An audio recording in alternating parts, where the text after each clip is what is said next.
ગરમીથી ત્રાહિમામ પોકારી રહેલા રાહદારી અને વાહન ચાલકોને રાહત આપવા માટે ટ્રાફિક પોલીસ દ્વારા ઠંડી છાશનું વિતરણ કરવામાં આવ્યું. શહેરના ભાગળ 4 રસ્તા ખાતે ટ્રાફિક ડીસીપી પોતે હાજર રહી લોકોને છાશ પીવડાવી ગરમીમાં થોડી રાહત અનુભવવાનો પ્રયાસ કર્યો. આ દરમિયાન પોલીસ કર્મચારીએ પણ સેવાભાવના સાથે માર્ગ પર ઊભા રહી લોકોને છાશ આપી માનવતાનું ઉત્તમ ઉદાહરણ પૂરું પાડ્યું. સ્થળ પર હાજર રહેલા લોકોએ પોલીસની આ કામગીરીને બિરદાવતા કહ્યું કે આવા પ્રયાસ સમાજમાં પોલીસ પ્રત્યે વિશ્વાસ અને લાગણી વધારે છે. ઉનાળાની કડકડતી ગરમીમાં આવી સેવા ખરેખર પ્રશંસનીય છે. ઉલ્લેખનીય છે કે હાલ શહેરમાં બપોરના 1 વાગ્યાથી સાંજના 4 વાગ્યા સુધી ટ્રાફિક સિગ્નલ બંધ રાખવાનો નિર્ણય લેવામાં આવ્યો. ટ્રાફિક પોલીસ અને જનતા બંનેને ગરમીથી થોડી રાહત મળી શકે. સુરત પોલીસની આ પહેલ સમાજ માટે એક પ્રેરણારૂપ બની છે.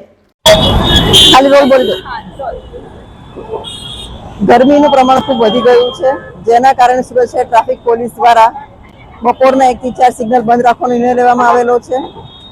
ઉપરાંત દરેક મોટા મોટા જંકશન્સ ઉપર શેડ બાંધવામાં આવેલા છે, જેથી કરીને સીધો તડકો વાહન ચાલકોને ન લાગે.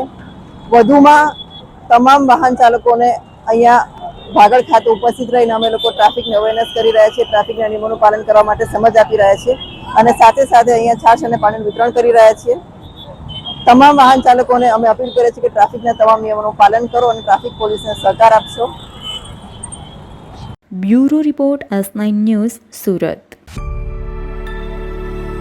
અમારી તમામ માહિતીથી અપડેટ રહેવા માટે જોડાયેલા રહો S9 ન્યૂઝ સાથે.